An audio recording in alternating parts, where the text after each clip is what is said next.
way, but yes, we are using that.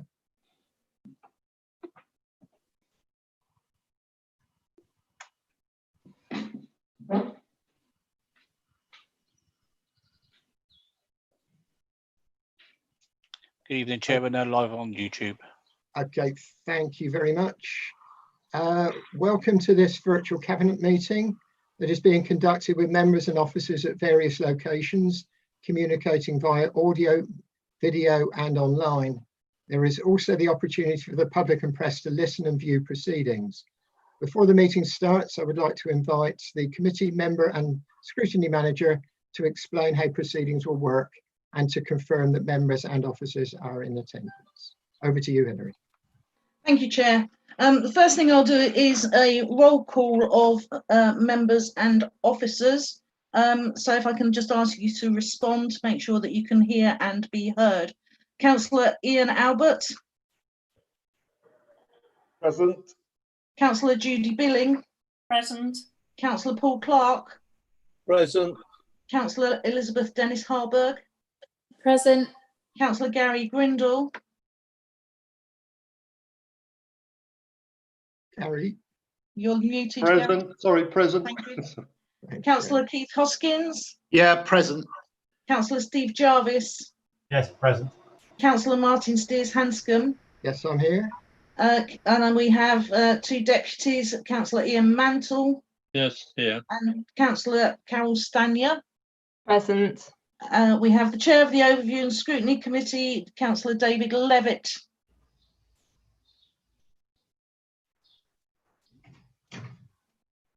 Councillor Levitt.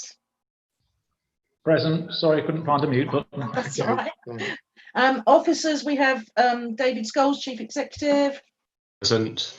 Anthony Roche, Present. Jeanette Thompson, Present. Nigel Smith, Present. Chloe Hitwood, Present. Vaughan Watson, Present. Ian Cooper, Present. Sarah Kingsley, Present. Ian Fullstone. Present. I don't think I've missed anybody, but please let me know if I have. So that's that. Live streaming. The meeting's being streamed live on the Council's YouTube channel and recorded on Zoom.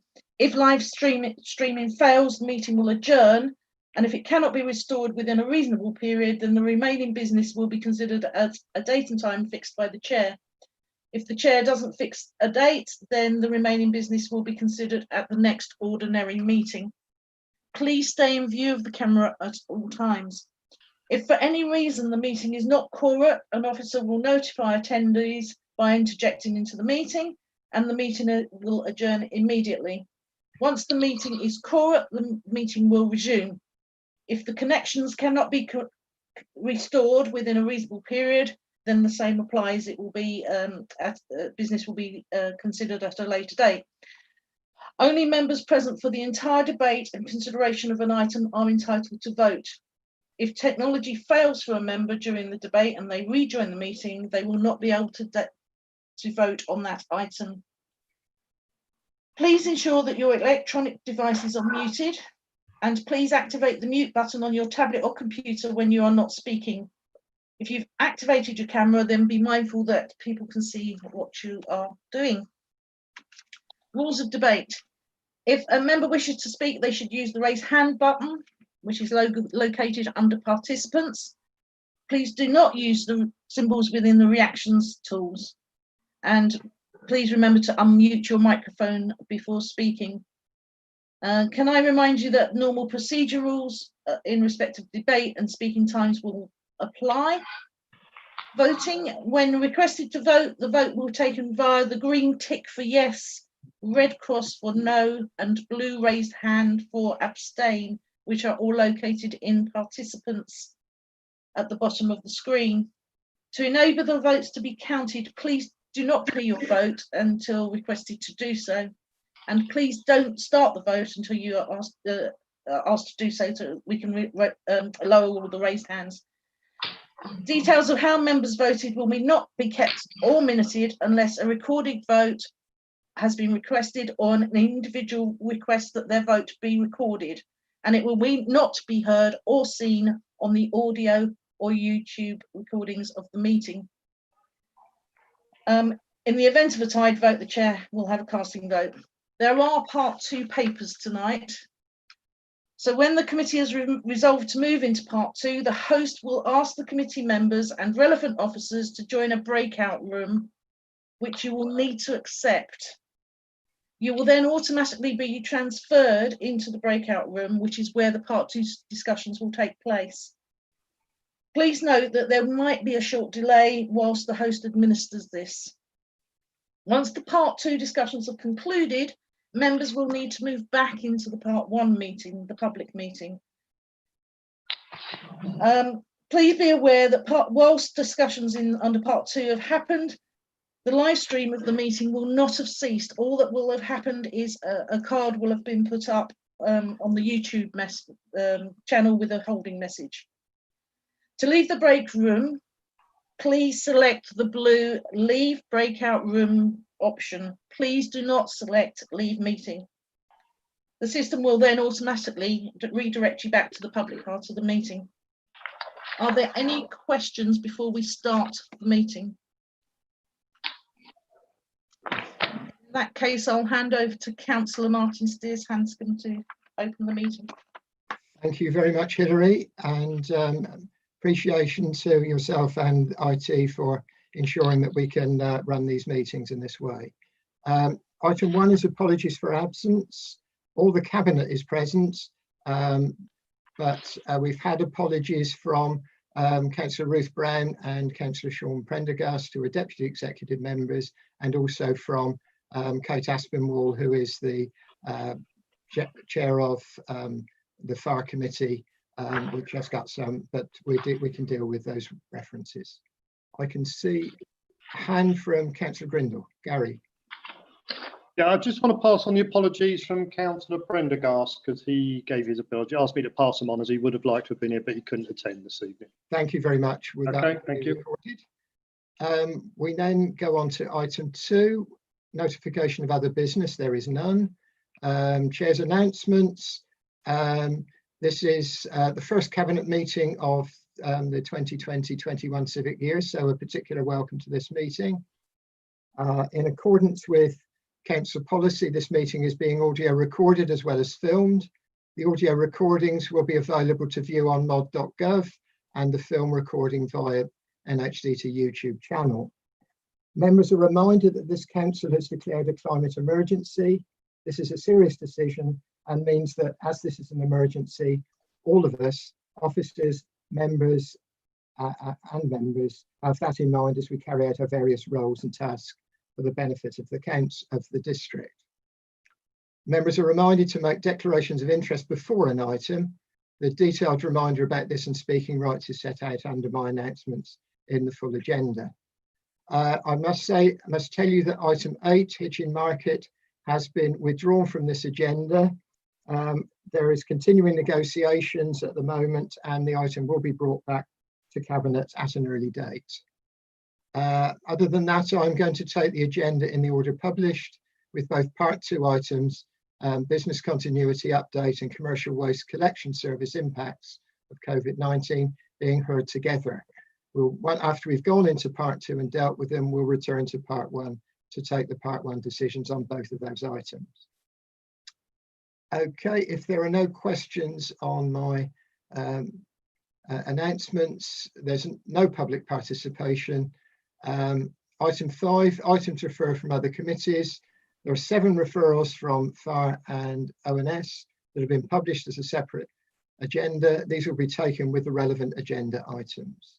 So we then move on to item 6, strategic planning matters, and I'll ask Councillor Clark to introduce. Thank you, Mr. Chairman. Members will have the reports in front of them with the appendices that cover a wide area. Response to Welling Hatfield local plan consultation, letter to the Secretary of State reading our own local plan examination, which we have not had a reply to, a response to the Baldock, Bygrave and Clothall neighbourhood plan consultation, to which an examiner has been appointed, and that is going to progress. A response on the Hertfordshire Rail Strategy, and a response to the Hertfordshire County Council's North Central Growth Board and Transport Plan. Those are there. Welling and Hatfield's local plan, the technical documents are out for consultation. We have been asked, Article 4 notice is being issued in the respect of converting industrial sites to residential. An Article 4 notice was issued, is in the process of being issued, to say we need to know about when that's happening so we can look at it to see if it's relevant. The Secretary of State has asked us for further information on this. He did ask this of East Herts, who were issuing a similar one. They sent the information, and 6 months later, they are still waiting for an answer to him. So we are going ahead with that. Members will note the SPDs that link into the local plan. Development contributions will be coming to the next meeting, the July Cabinet meeting. There was an issue that some members had claimed they had not been consulted. So the officer did send out the report on where we were with it, and an explanation, because we are looking at SIL as part of this council's way forward, but that is being done separately and will lock on to the SPD. The design SPD is due to come in September. The last and most contentious thing, which I congratulate Martin, because he clearly survived the radio interview this afternoon, where we have been asked to supply free parking, but not told how to pay for it, which is very helpful. We are starting to impose regulations again. We started on the 15th with warning notices, politely going on people's cars. Now we are going further forward.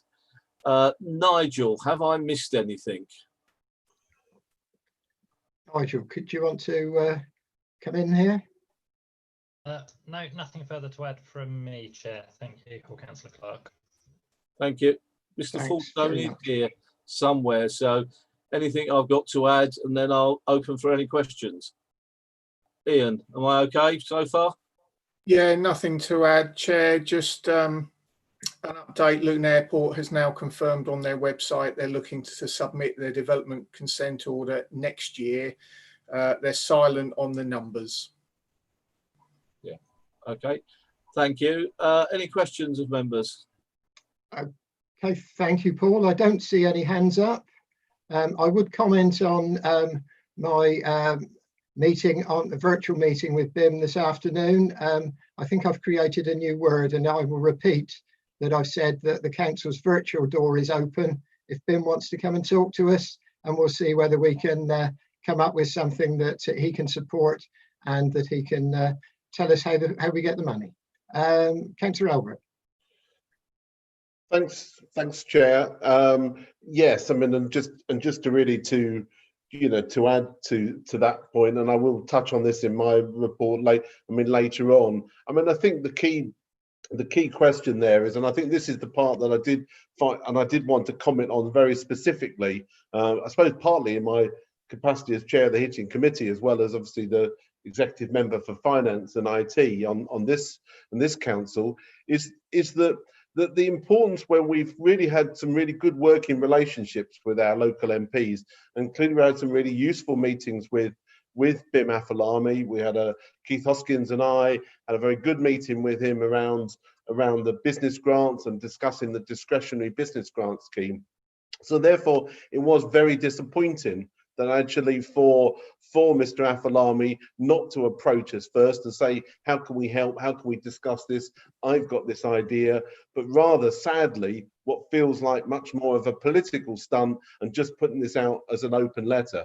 Nevertheless, despite that, we're always prepared, as Martin said earlier on, and that virtual door, as that Councillor Steers-Hanscom mentioned, is always open to our local MPs and others, and we're very happy to discuss the issues with them. But let's also be very clear is, while the council is operating with a significant deficit as a result of this dreadful pandemic crisis, it's also really important that actually the MPs think about how that they might support councils in actually getting from government the adequate and proper funding that we're due. Thanks very much, Ian. Any other comments or questions? Councillor Jarvis. Thank you. Well, I mean, while it's clearly important to help town centres get going again, I think we need not to lose sight of the fact that many people have said that it's very much more pleasant in the town centres with fewer cars around, and that people have found alternative ways of getting there. And I think we need to think about that as well. Free parking isn't a panacea. I was in a town not in North Herts today where there is no charge for parking and the town was almost completely empty.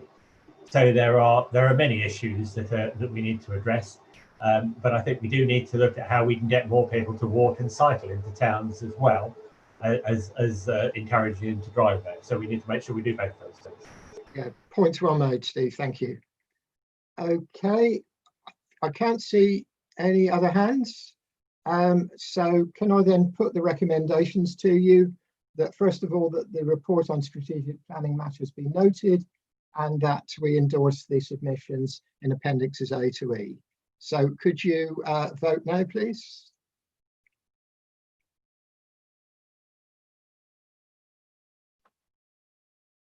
That is clearly carried. So thank you very much. We then move on to the next item, which I believe it's me that is going to kick this off with help from Sarah Kingsley. So if I can find my notes, item 7 is the district-wide survey key findings, and of course, as you all know, this is a survey that's carried out every 2 years. 1,000 residents surveyed with quota controls to ensure a representative sample, and some of us will know because we're in the easy to reach over a certain age sample that sometimes that causes some interesting controversy. Nevertheless, it's 2 very different years. The first year when the previous administration had its difficulties, particularly with the waste service, and then the last year where hopefully we've regained some trust because things have been put right in that area. I'll draw your attention to a number of highlights and then obviously take questions. We can see that the overall satisfaction of the way the council runs things has decreased very slightly, and you see that in paragraph 8.1.2. That's still over half our residents agree that the council provides value for money, against a very much smaller number that disagree, and it's much higher than the Local Government Association average. Then in 8.1.7, we can see that there is significant agreement with a number of good things about the council. We involve, consult and engage with the community. That's gone up a little. And we also that we make an effort to find out what people want.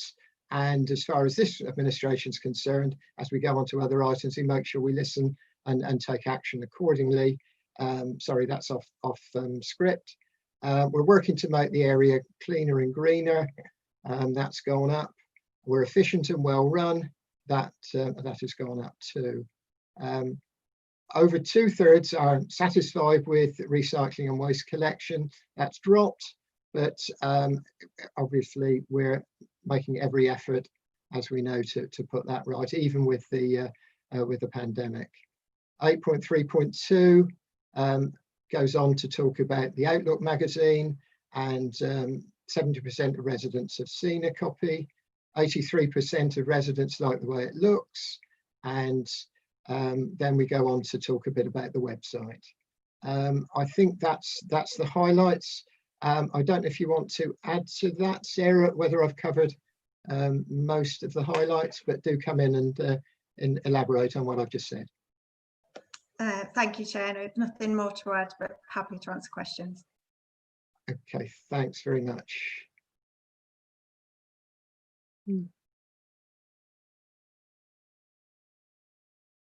I think clearly we're going on to the next couple of items where we'll be looking at how we take things forward. This is looking back. So can we go straight to the recommendations then? If I can find my list again. And the recommendations that the Cabinet note the key findings and observations from the district-wide survey. And I think this is a present tense, that we note that the results are being considered by the senior management team in conjunction with ourselves to inform the service planning process and future consultation activity. And as I say, the next items indicate that we're already doing that. So can I put those to the vote? Could you again indicate, please? That is clearly carried. And then we move on again. And I keep pressing buttons to see that my next thing I've got to look at. And we've got item, sorry, on district-wide survey, I should have said we had a referral from overview and scrutiny.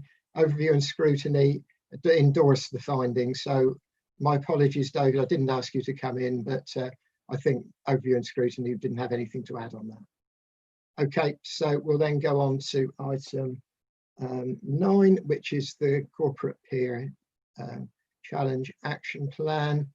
And as the report indicates, and I'll start off again and then invite Anthony to come in to elaborate. The peer challenge set the council a number of challenges, and this is our response to those challenges. The most enigmatic of what they said to us was to be brave. And I think the action plan shows how we intend to live up to that. But you'll notice there's 1 or 2 highlighted points there as we think about what it actually means to be brave. And it's appropriate, as I've already said, that this follows the previous item on the district-wide survey. That gives us a baseline on which to work. And in particular, 8.3 in the report talks about the need to reimagine the customer experience. We're entering a very different world post-COVID-19, which makes it even more important that we're flexible enough and brave enough to change. And as you'll see from the final recommendation on this item, it is a work in progress and will need to be very flexible as we take it forward. And as I said to overview and scrutiny, this is a world where interactions with everything from your bank to your shop can be achieved on your phone and through Zoom meetings like this, but where the needs of the most vulnerable in our community have grown in ways that we haven't yet fathomed. And that's going to be a particular priority of this administration as we go forward. As I said, and as recommendation 2, as well as recommendation 4 indicates, this is work in progress. And as I said in my introduction, we have declared a climate emergency. There's an opportunity to put the climate emergency at the centre of the way the community recovers and to take a lead in that. And we must build back better. Section 8.4 in the report talks of using the theme of sustainability as we unpack what it means to have an ambitious place narrative. Again, as I made the point in overview and scrutiny, our inclusive approach is an effective response to the Black Lives Matter movement. Both this action plan and the next item are based on listening to our customers and our staff. And as part of that, we intend to use the opportunity to listen to our Black staff members and Black customers in particular, and respond to their insights and concerns to turn that intention into reality. The appendix outlines the peer challenge recommendations and the actions that we propose, from the key top-level ones to the more detailed. This went to overview and scrutiny last week, and their support was welcome. And I look forward to the joint meeting with Chair and Vice Chair of Scrutiny to see how we take forward some of the actions in that area. This will form a critical part of our work going forward, in particular refocusing our work through the transformation programme so that our customers find us more welcoming, more inclusive, and indeed because we have to be more efficient. There are 4 recommendations to Cabinet, and to open the discussion, I will formally move them, and we'll take them as we go.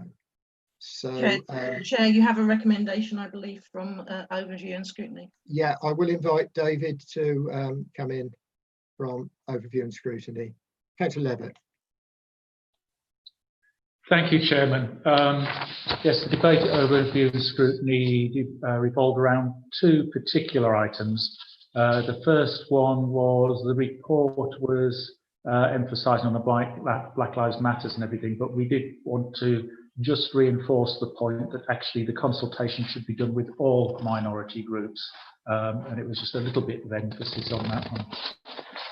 The second point we had a fair bit of discussion around was planning training, and the result of the debate being that we felt that planning training should be for all members. Any member is able to call in a planning application, and it's important that when they call that in, that they, in fact with the changes in the constitution we've just put through, that the reasons are very clear to members and that they are true planning reasons. And our recommendation we added to the addition to the existing ones was that the Cabinet consider making planning training compulsory for all members, so they have a good insight of it. Okay, thank you very much, David. So it's now with that additional recommendation from Overview and Scrutiny. Can we have any discussion on that? First of all, I should have asked for a seconder for the recommendations. So, I'm happy to second your recommendations, Mr. Chair. Thank you very much. So, discussion. Can I perhaps kick off on the matter of planning training? I think it is very important that we do ensure that all councillors, as far as possible, do undertake the planning training. How we make it compulsory maybe is can be difficult at times. We need to find the best way to do that, but I would certainly welcome I certainly do welcome the recommendation from Overview and Scrutiny that we consider that, and then we'll look at that when we come to voting on the recommendations. I've got Councillor Elbert first, and then Councillor Clark. Councillor Elbert. Thanks, Chair. I mean, just on that specific point, and I listened with a lot of interest at the meeting at Overview when I had a chance to sit in on that meeting, and I do welcome that broadly welcome that recommendation from Overview. However, I mean, my however is, and I'm very conscious, and clearly, I mean, Councillor Billing is obviously his responsibility this sort of sits with, and I've spoken to her with it recently, that we know on some kind of key aspects of training and some on what are undoubtedly essential training programs from councillors on data protection and other issues, the take up so far has been woeful. So what I would hope as part of this recommendation, and I certainly support the idea of seeing how we can encourage and make it much more, if not compulsory, but it really ought to be very much part of the programme to have planning training. But so it is on a whole range of other courses that councillors really ought to be doing. And we've got the IT to do this now. We've got tablets and laptops soon, and so on, and people have their own tablets to access the training. And we really do need to be encouraging councillors all across the groups, and I would urge all the council leaders to encourage their members to actually make sure they do undertake what is essential training, and not just planning, but a number of other issues as well. Thank you, Ian. Councillor Clark, and then Councillor Jarvis. Paul. I have no problem in supporting the thing. The only thing I query is the levels of training. One for a member of the planning committee, because I think that has to be slightly different, because there is quasi-legal things, and training for members, when they're calling in, so they understand the legal responsibilities they've got. And I can see that. I know planning are looking at getting the PSA, which is the PAS, Planning Advisory Service, to do bring training in, from outside. But there's also our training. So there's two strands of the training to be done, and I think that just needs to be looked at, closer, so that all councillors, we have a lot of new councillors, and we need to make sure that they understand what they're doing as they do it, so to speak. Thank you, Paul. Councillor Jarvis. Thanks. I agree with the objective that I think is behind the overview and scrutiny recommendation, that it would be very useful if all councillors had a better understanding of planning and the planning process. I guess I'm a little concerned about the notion of compulsion. I mean, firstly, I'm not sure it would be effective. And secondly, I'm not sure that the Cabinet can compel every member to undertake the planning training. What we need to think about is how we make it feasible and attractive and interesting for people to do, and then encourage them to do it. And I think on training in general, one of the things that we need to do is we need to recognise that there are some people, for example, haven't done the data protection training because they actually work in data protection and they probably know more about it than the trainers. So we need to accept that there are people come with a variety of skills. The other point I wanted to make is that I think we've talked about the changes we want to make. We need to recognise, as I think Martin already said, that in some respects the present circumstances provide us with an opportunity in that respect, because the way in which the councillors work, the way in which the officers work has had to change. There are some potentially significant benefits in some of the things that we've been forced to do. Some have some downsides as well, but actually it represents an opportunity to change the way in which the council operates, to reduce its carbon impact, potentially to save some money as well, that we can spend on some more valuable things. So although we didn't know that was the case at the time that the peer review was done, I think there may be scope for achieving rather more than might have been possible in other circumstances. Yeah, indeed. Yes, points well made. Thank you, Steve. Councillor Billing.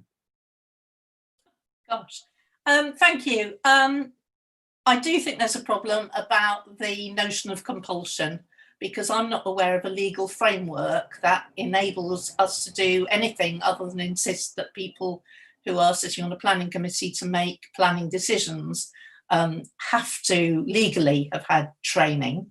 So it is down to, and Ruth and I discuss this often as member development champions for the council. I'm not sure who the Conservative one is at the moment, and it would be helpful for us to know so that we can work together with that person as well. But we know from our professional lives as well that getting people along to development and training sessions is a problem. It's not just for North Herts Council, it's, in my experience, for councils all over the country, unless you take people off from different councils to Warwick University, where they know they'll have a fabulous breakfast before they have to do any training or development. It gets quite difficult. However, I have noticed in one or two things I've done for my own political party in the last few weeks, things I've done at the Local Government Association and elsewhere, that Zoom sessions, whether they are webinars, development sessions, or other types of activity, have been attracting massively bigger audiences than we've ever seen before for development sessions. I did a Be a Councillor event for the Labour Party a couple of weeks ago, at which apparently there were 250 people. Now that's way beyond normal numbers.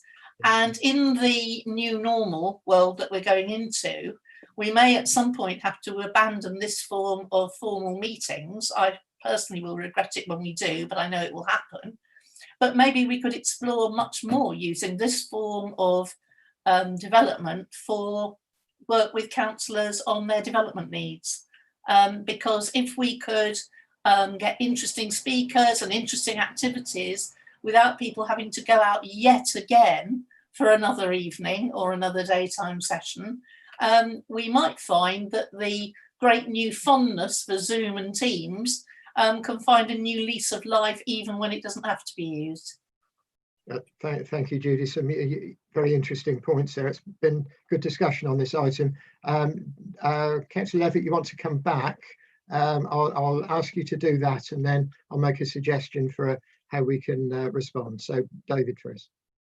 Thank you, Chairman. It was just picking up on a couple of points there. Councillor Clark made the point about using the Planning Advisory Service to do the training, which we did discuss at the meeting. And yes, that is a very good way of doing it. They are the experts, obviously. There's nothing like going to the people doing the job to give you the training on it. And I've done their training. It is significantly different to what we do as a council in our planning training. And it's very worthwhile, very worthwhile. And they do offer, as I think it was Councillor Jarvis possibly mentioned, a basic introduction as to what planning law is and how it works, and then they do a more involved one for the committee members themselves. So there is the different levels offered there, and sort of following through on that really. Yeah, there is other ways of doing it. As Councillor Billing says, the sessions coming up on Zoom for training sessions and briefings are very, very well attended. I've done last couple of weeks with the Police and Crime Commissioner, the Chancellor, and a couple of others as well. And normally you wouldn't be able to get to those meetings or spend ages travelling. It's brilliant being able to take part in meetings like that. Much, much better. Okay, thank you very much. I've got Paul. You want to come back, Paul? It was on a separate okay. subject. Can I make a suggestion for an additional recommendation then on this item? And that is that the Cabinet asks group leaders and the champion, sorry, I'll have to get the right name, the people you and Ruth are, Judy. We ask the group leaders and the training champions to look into ways of ensuring that all members have appropriate planning training. So we'll add that as a recommendation if that's seconded. So, can I have a seconder for that? I'm just wondering why the group leaders have to do that as well. I mean, you set us up. You set us up as development champions. I'll remove the group leaders and we'll refer it to the development champions then. Okay, so if you're happy to second on that basis, thank you very much. Okay, we have other recommendations, and I haven't given Mr. Roach an opportunity to come in as he's been leading on this from an officer point of view. So Paul first, I'll call on you, Paul, and then I'll ask Anthony if he wants to come in. Yeah, because it's possibly Anthony to answer. One of the areas of development was the overview and scrutiny committee and reducing the agenda. Could he update us where we are with that, please? And tell us how he got a haircut. The answer to the last question is we bought some clippers, and my wife had a go at the weekend. I think she did quite a good job. So to answer Councillor Clark's point, I haven't yet had a conversation with the Chair of Scrutiny. I think the meeting that Martin referred to, where they will be looking at the work programme for scrutiny and also the panels, is probably a good opportunity to have a bit of discussion as to how scrutiny will take forward the various recommendations relating to them. Otherwise, Chair, nothing further to what you said on this report. I will have some contributions on the next one, though. Okay, thank you very much. So I think Paul, your hand's still up, but I think that's from your previous contribution. So I think if everyone has had their contributions, the recommendations have been moved and seconded. I don't think you need me to repeat them. They're all in your report. So can we move to the vote?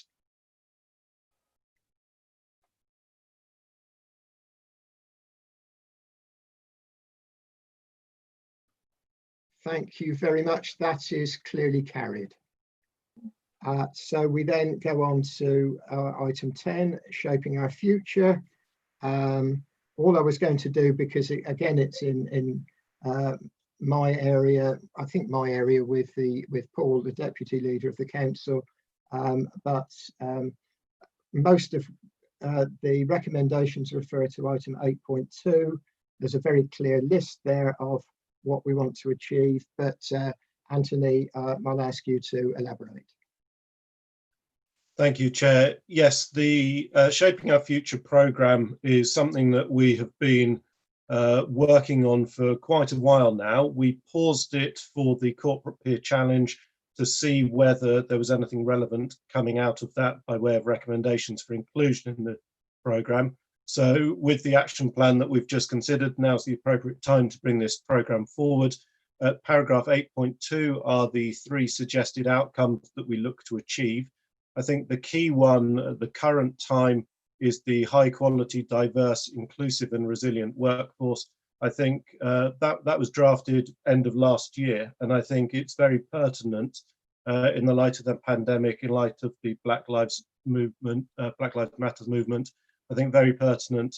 I think it's important to stress, of course, that in terms of diversity and inclusiveness, we are looking at all aspects of that.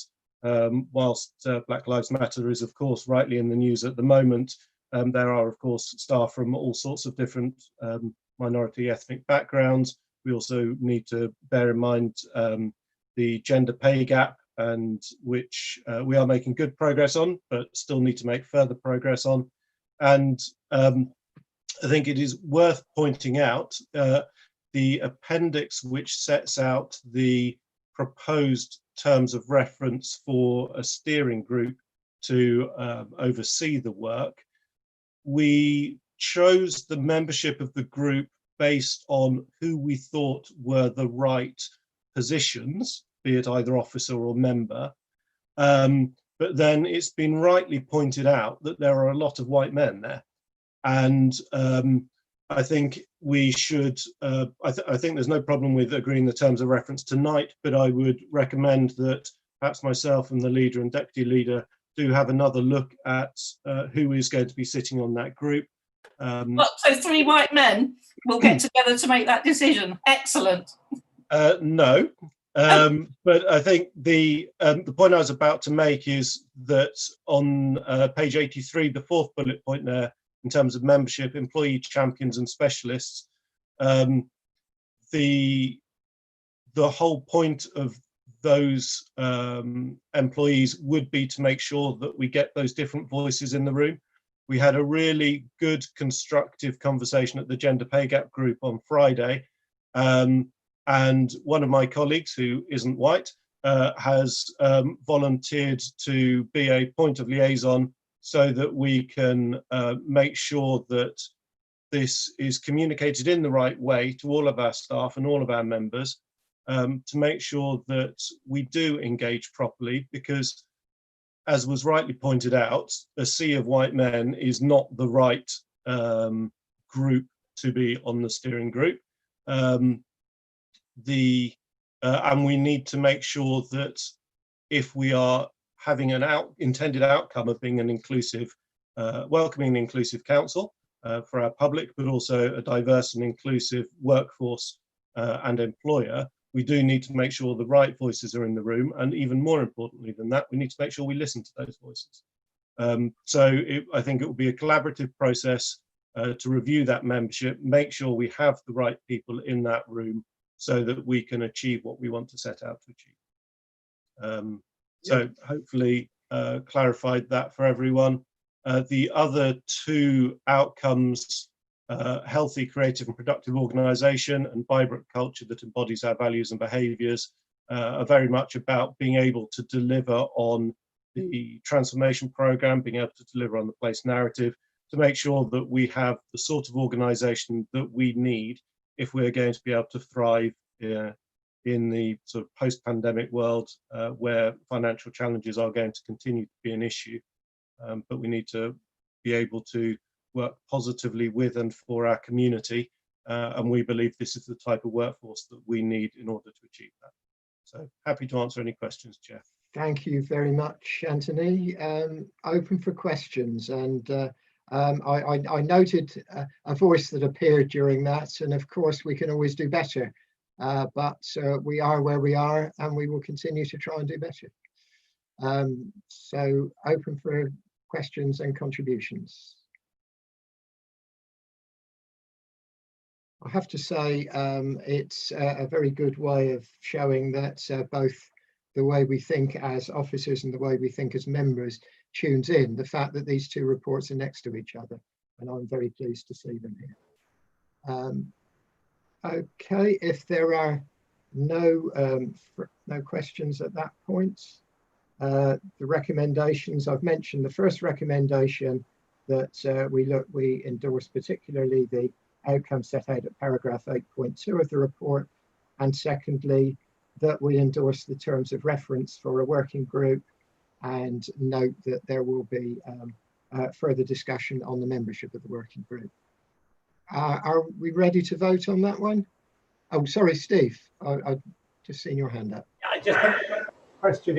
8.4 talks about the approval and appointment of the Service Director of Transformation, which doesn't appear anywhere else in the report or any other report. So I think we perhaps need to be clear about what the process there is.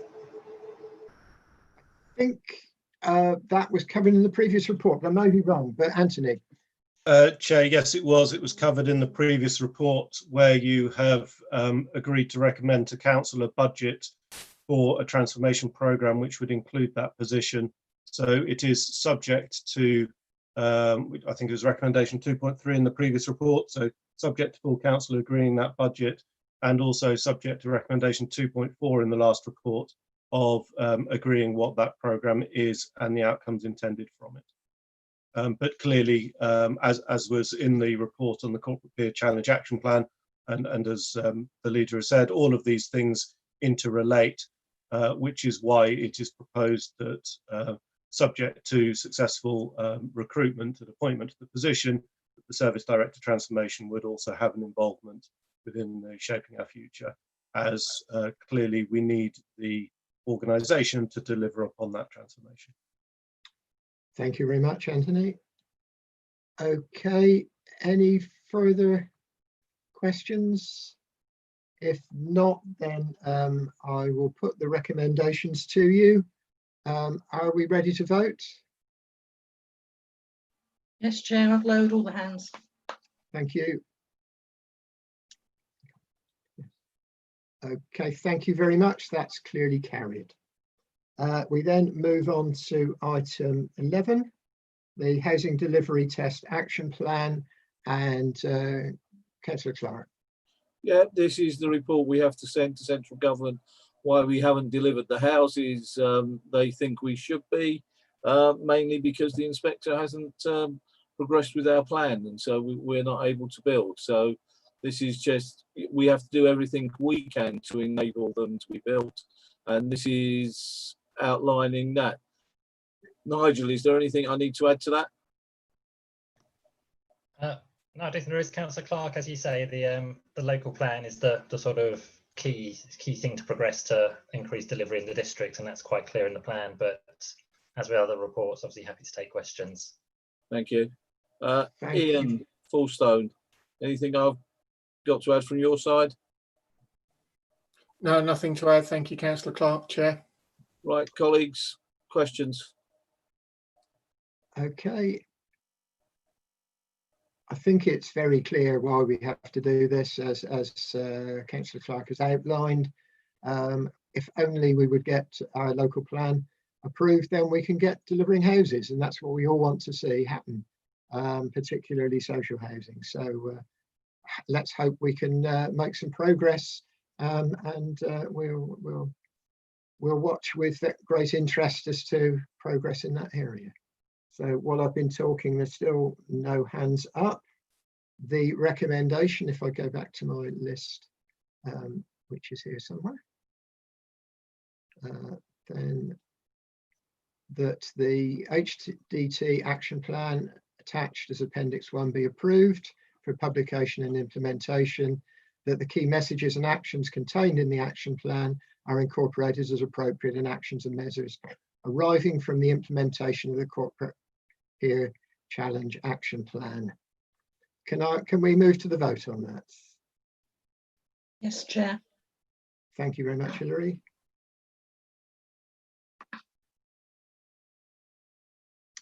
That again is clearly carried, and we're whistling through them now. Thank you very much. I think I now have to go to, yes, it's me again.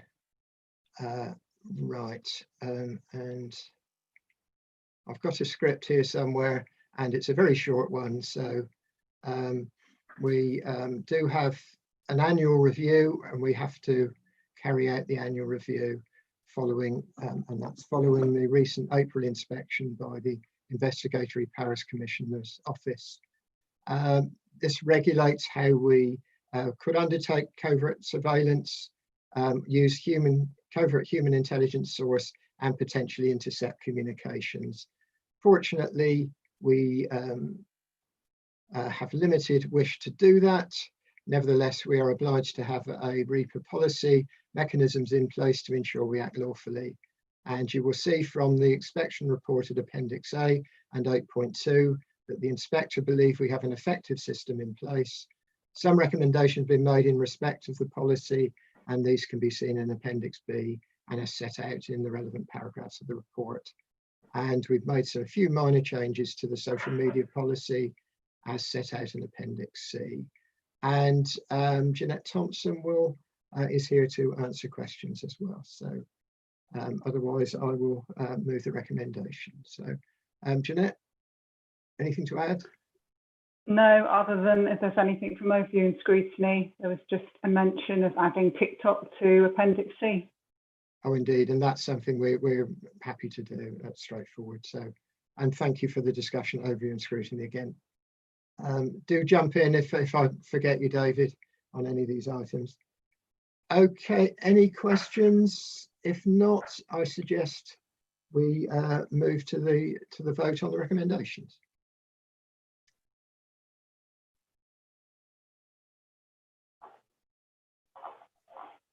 Recommendations are clearly carried. So then we move on to item 13. Councillor Albert.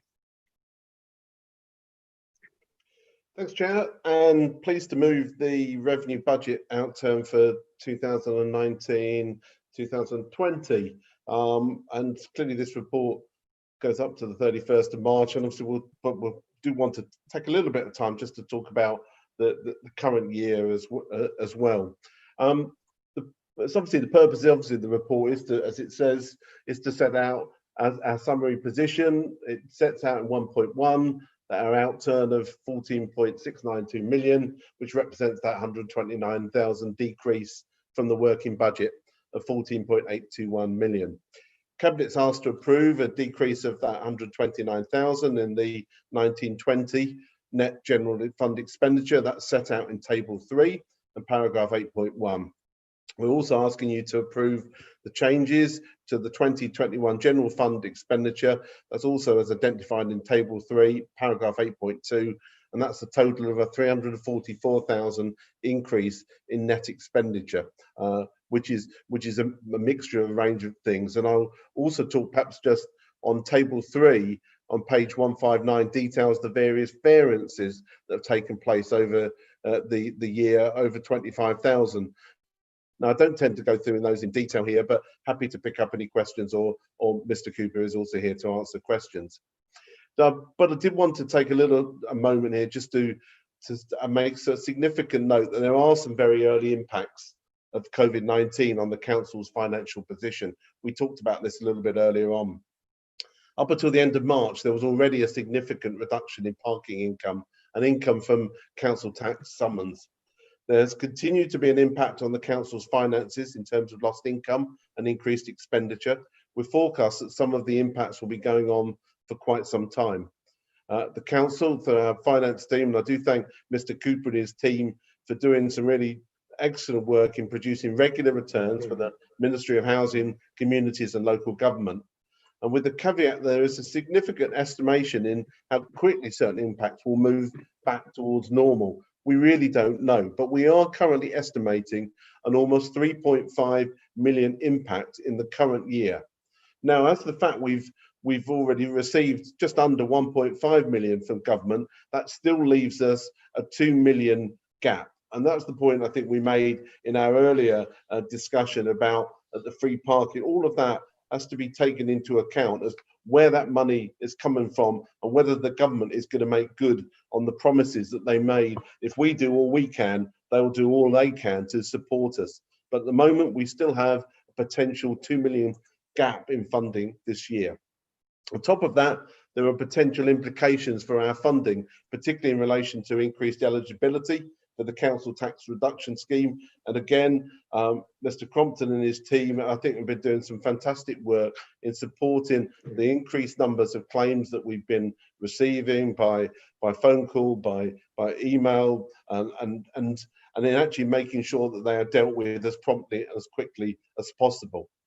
We will be providing a full report to the July meeting alongside considering our medium-term financial strategy. We do not need an emergency budget, but let's also be clear that the overall position can be managed through using our reserves, but it will put the council in a worse position for dealing with any future reductions in funding. And we already discussed back in February that that was potentially the case at that point. So we really do need to consider the benefit of every pound that we spend.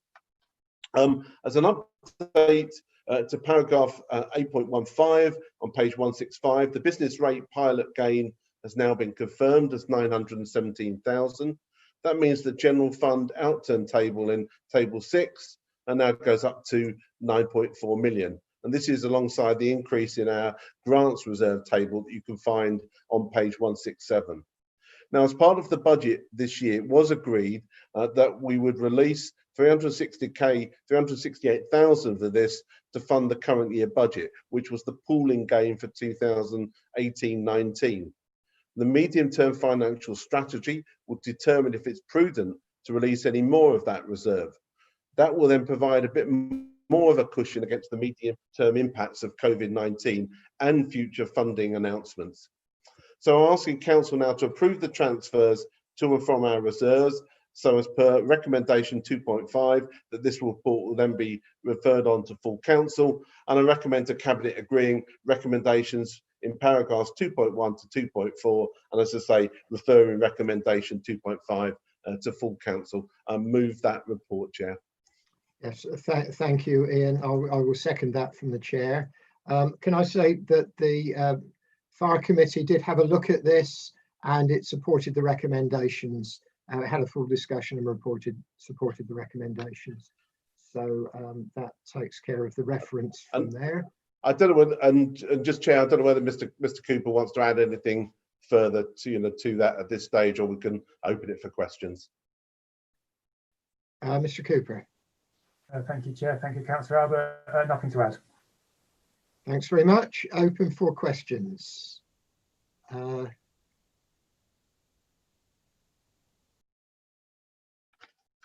think the situation is very clear. Obviously, there's another place where we're looking back, but of course, we're also looking forward in the recommendations. So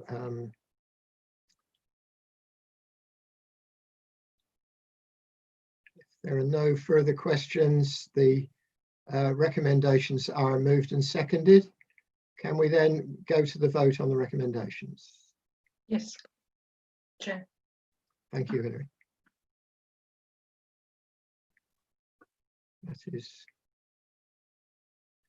clearly carried. Thank you very much. We then move on to, and I think it's you, Councillor Albert, again, on investment strategy, capital and treasury end of year review. Yeah, thanks, Chair. Moving agenda item 14, that's our investment strategy outturn. And again, the 31st of March seems a long time ago now, but this is the end year position in relation to our capital spend, capital funding and the investment of our surplus treasury cash. Now, Cabinet's asked to note the expenditure of 1.473 million in 1920 on the capital programme, paragraph 8.3 refers, in particular the changes detailed in table 3, which resulted in a net decrease on the working estimate of 55,000. Secondly, Cabinet's asked to approve the adjustments to the capital programme for 2021 as a result of the revised timetable of schemes detailed in table 2, increasing the estimated spend in 2021 by 277,000, which was reprofiled from 1920. Now, since then, of course, the pandemic crisis does mean that we will need to do a full review of our of our capital programme in the coming months. However, I am pleased to say that we were able to hold a virtual meeting of the Community Facilities panel, where 10 local organisations benefited by nearly 325,000 for community buildings across North Hertfordshire to help secure their long-term future. And I think that's an important commitment this administration made. Paragraph 8.18 on page 178 highlights the challenges that the council faces in investing its surplus cash at the current time. There is a need to maintain the availability of cash, deal with the implications of the council being used to passport cash to others, for example, the recent business grant schemes, and the effect of a bank rate cut and an ensuing deep recession. The impact of this will clearly reduce our investment income. Now, as an urgent decision by the Chief Executive approved that the limits of amounts held in the council's current account would be removed during the current crisis. The need for this to continue will, of course, be kept under regular review. In terms of 1920 year, the council fully complied with legislative and regulatory requirements, and indeed we even managed to pay off a very small amount of our borrowing. So to conclude, I'm asking Cabinet to agree recommendations 2.1 to 2.5, and Councillor is asked to approve the Treasury position for the year. So as per recommendation 2.6, we can then refer this report on to full council. I move, Chair. And if obviously after any seconding, obviously perhaps if Mr. Cooper wants to add anything, otherwise we can move to questions. Yeah, thank you, Ian. I'll second that from the chair and then ask Mr. Cooper if he has anything to add. Thank you, Chair. Nothing to on that one either.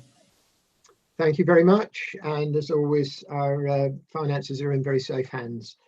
So thank you for all your work in that area, as Ian has already said. Open for questions or comments. Obviously, these reports are very important to us. I know we all read them very carefully. So many questions will already have been answered, of course. But any questions at this point? Chair, could I just come back on one thing, which I apologies neglected to mention, that the FAR committee did support the recommendations in here, but there was they did raise the question about how the council uses cloud technology as part of its IT strategy, and we have agreed to provide a further report on that to a future meeting. Yes, thank you very much, Ian. I meant to say that they'd had a good look at it, yes, but thank you, you're right. There was that additional request, which we will deal with. Okay, the recommendations have been moved and seconded. Can I put them to the vote? Thank you very much.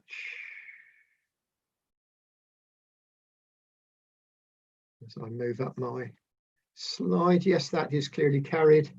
So we then move on to item 15. Now let me check my notes where we go from this one. We have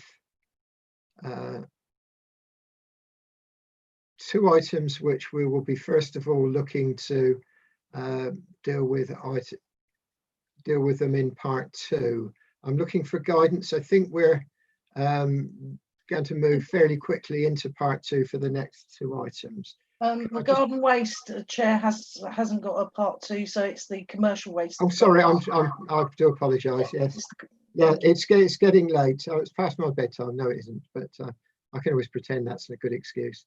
Okay, so Councillor Dennis Harburg to introduce item 15.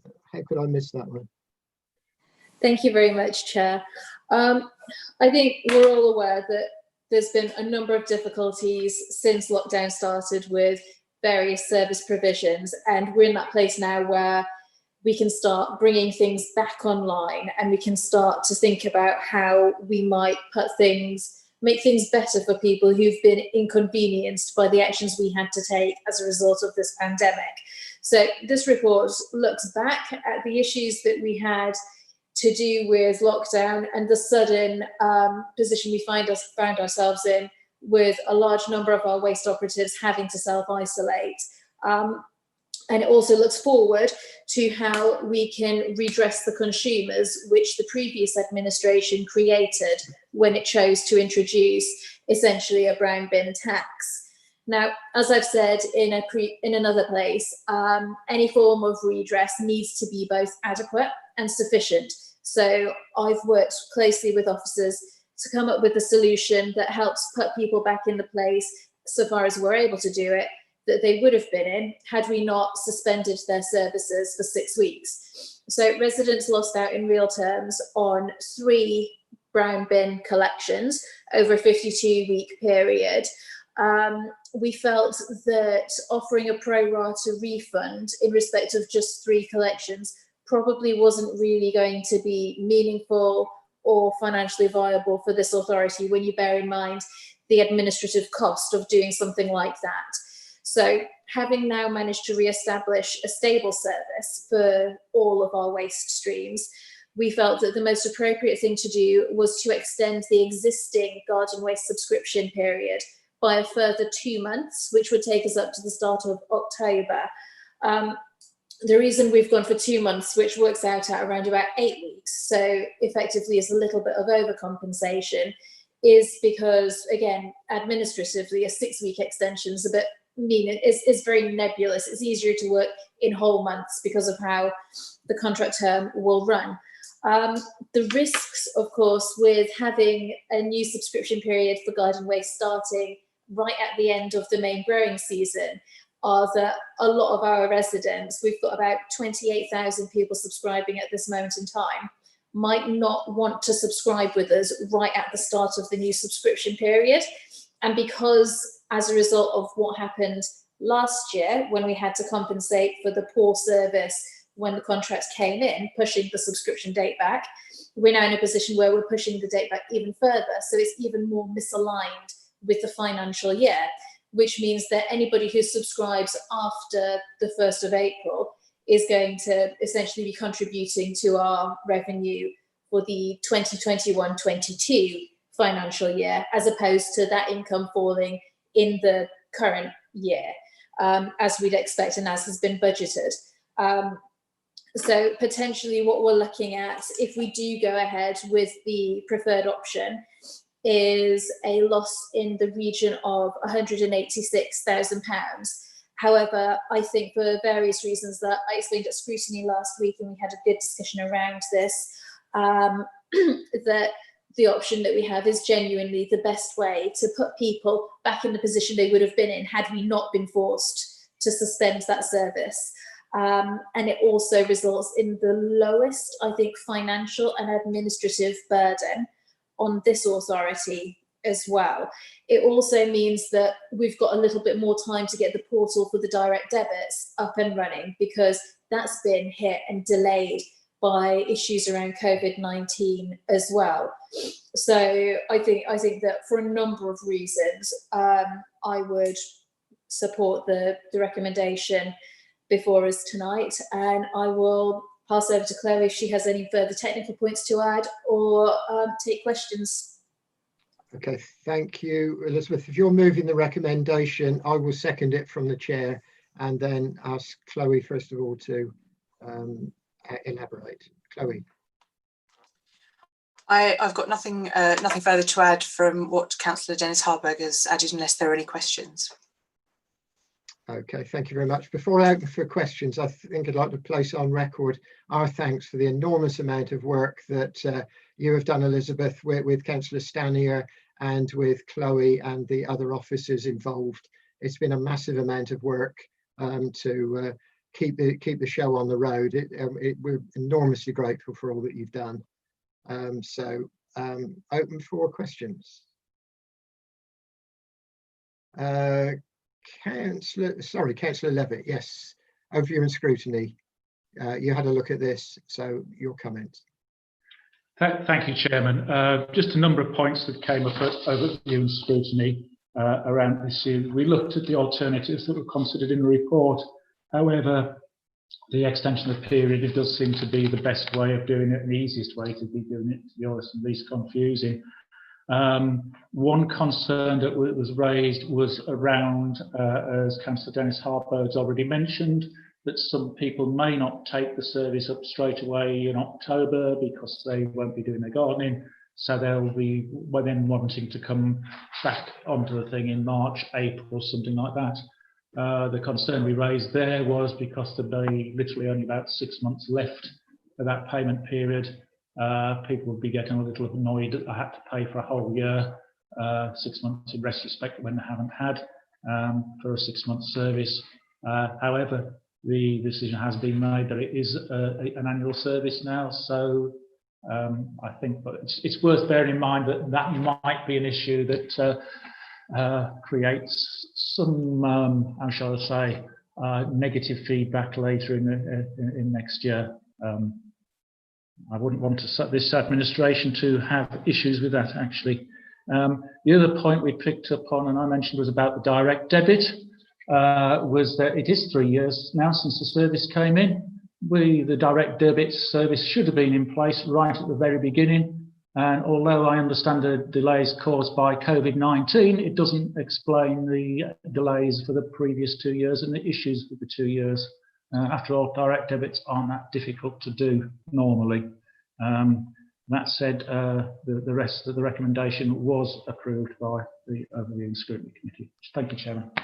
Thank you very much, David. And you wouldn't want us to comment on what happened under the previous administration, so I'll leave that one in the air. Any questions or comments from other members of Cabinet? Councillor Albert. Sure, thanks, Chair. Just very briefly to say, to fully support the recommendations that Councillor Dennis Harburg has made here. It of course is an additional financial burden on the council to add to the things that we touched upon, but I would add that it is part of the things that I touched upon in my earlier report about our funding gap. But I think the important thing is, once we create, as Councillor Dennis Harbour says, a generation of customers of our garden waste service, if we're unable to provide it, we need to be fair and reasonable in terms of making sure that we provide the appropriate redress to our residents and consumers of the service. So it's not easy, but I do fully support the recommendations for all the reasons that Councillor Dennis Harbour has set out.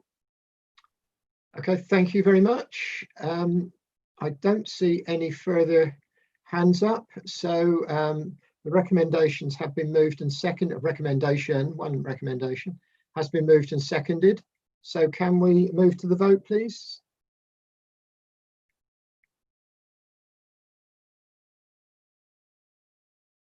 Thank you very much. That is clearly carried. So we then get me back into where I thought I was before. Now I'm in the right place, and the next two items I need to indicate that there is a part 2 item in both cases that we need to consider. So I'm going to move item 18 on the agenda, which I will read out, and that is that, if I find my place, that under section 100A(4) of the Local Government Act 1972, the public and press be excluded from the meeting for the following items of business on the grounds that they involve the likely disclosure of exempt information as defined in paragraphs 3 and 5 of part 1 of Schedule 12A of the said Act. So I move. Is that seconded? Paul Clark is seconding, I see. Thank you. Can we go to the vote?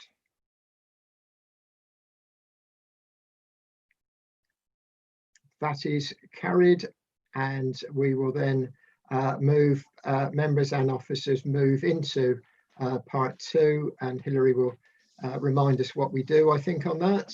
Yeah, so you will be, the IT manager will send you an invitation, which you will need to accept, and you will be taken to the new room.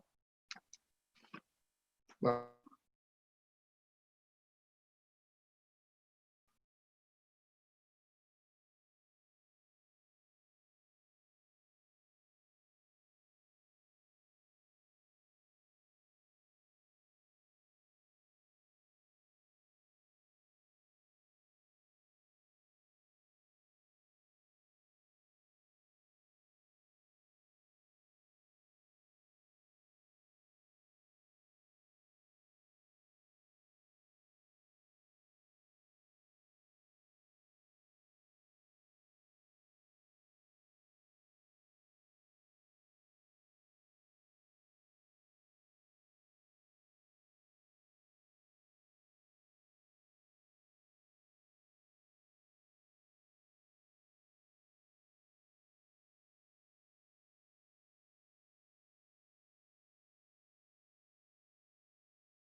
So, Chair, I think we need to do another quick roll call. Thank you very much. To make sure everyone's can hear. Hang on, someone is just trying to get back in. I think they've been kicked out. So I'll just let them back in. There you go. Okay. Councillor Albert. Yes. Councillor Billing. Sorry, safely back. Thank you. Councillor Clark. With a working mouse at the moment. Good. Councillor Dennis Harburg. Yeah. Councillor Grindle. Read it. Councillor Hoskins. Yeah. Councillor Jarvis. Yes. Councillor Steers Hanscom. Yes. Councillor Mantle. Yes. Councillor Stania. Yes. David Levitt. Yeah. Thank you. David Scholes. Yes. Anthony Roche. Yes. I'm here. Jeanette Thompson. Yes. Chloe Hipwood. Yes, I'm here. Vaughan Watson. Yes, I'm here. Ian Cooper. Yes, here. Thank you. That's everybody. Thank you. Thank you very much, Hilary. Then we move to, first of all, to item, and I must get to my relevant screen. It's item 16, the business continuity planning update. Having had our discussions in part 2, we now move to the recommendations. We've already done the first part, which was to consider the information in part 2. So 2.2 and 2.3, the Cabinet approves the further commissioning of legal services in relation to the holding company, to be agreed with by the Service Director, Legal and Community, Deputy Chief Executive or Managing Director, in consultation with myself and Councillor Clark. And 2.3, to delegate Deputy Chief Executive, Managing Director, in consultation with ourselves, the decision on establishment of the trading company, with a business case to be presented to Cabinet Subcommittee as soon as possible for approval thereafter. There is an additional recommendation, and I'm going to ask Anthony to read that out so that we have it in front of us. Thank you, Chair. I can probably read the other one as well. So the first one is that Cabinet supports any additional initiatives such as the furloughed space grant scheme suggested by the British Retail Corporation to support the economic recovery of the district, provided that they are fully funded by the government. And thank you. And yes, there was another one that the wording was, we agreed the wording in part 2. If you've got it in front of you, that's brilliant. I do indeed, that Cabinet delegate authority to the Managing Director and Service Director placed to take decisions regarding services provided under the leisure contracts in consultation with the Executive Member Leisure and Environment, Service Director Resources and Executive Member for Finance and IT. Thank you very much. I'm moving those. I think Councillor Clark will second. Thank you very much. So those are proposed and seconded. We've had a fairly full discussion. Chair, have we lost Councillor Hoskins? Oh, he was here. He doesn't seem to be here again. He vanished, disappeared into the depths of the night. It would appear that we have lost him. I hadn't noticed him disappear. I do apologise. Do you want to wait a couple of seconds to see if he comes back? I think the procedure is we wait for a short period of time to enable the member to come back. So we'll do that. Whilst we're waiting, can we just get my title right? It's Environment and Leisure, not the Leisure and Environment. Just being pedantic. I'll make sure that's right in the minutes. Environment, indeed, Environment and Leisure. Councillor Hoskins is returning, so if you give him a couple of seconds. Okay, cheers. Yeah, no, he's just spoke to him. He's coming back. He was so worried. He was so worried about you. Yeah, you're muted, okay, so that's fine. But welcome back. Nothing happened while you're away, except that we reread the. Yeah, just waiting for me to return, weren't you? Absolutely. So the recommendations have been read out as agreed. The 2 on the order paper plus the additional 2 that were agreed in the Part 2 item. So now that everyone is here, I will move to the vote. So if you could vote, please.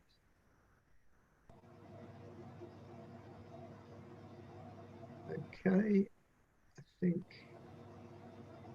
that is everyone. So thank you very much. That's unanimously carried. And we then move to item 17. And there are additional recommendations on this. And I've now lost the place where I can read them out. So I'll ask somebody to read out the additional recommendations. So the recommendation in the order paper plus 2 additional recommendations. I'll ask, well, Elizabeth, I know you're going to move these. So if you have them in front of you, if you could read the second 2 recommendations out, that would be helpful. Of course, Chair. So the second 2 recommendations are that Cabinet notes that for customers who are still liable to pay, where necessary, the Council will work with the customer to identify suitable alternative payment arrangements. This is in accordance with the Council's debt management processes. And the second of those recommendations is that Cabinet recommend for extended payment terms for Q2 to 60 days and to 30 days for Q3. I think we're actually agreeing those rather than recommending them, aren't we? We're in a position to do that. So I'm sure the correct wording will come out on that. But and as I did in Part 2, thank you to yourself, Councillor Stanier, and the staff, particularly Chloe and Vaughan, for the huge amount of work that's gone in, and Councillor Albert too, to ensure that we have the best and fairest recommendation on this. So if is there no discussion? I've seconded the recommendations. Can we move to the vote?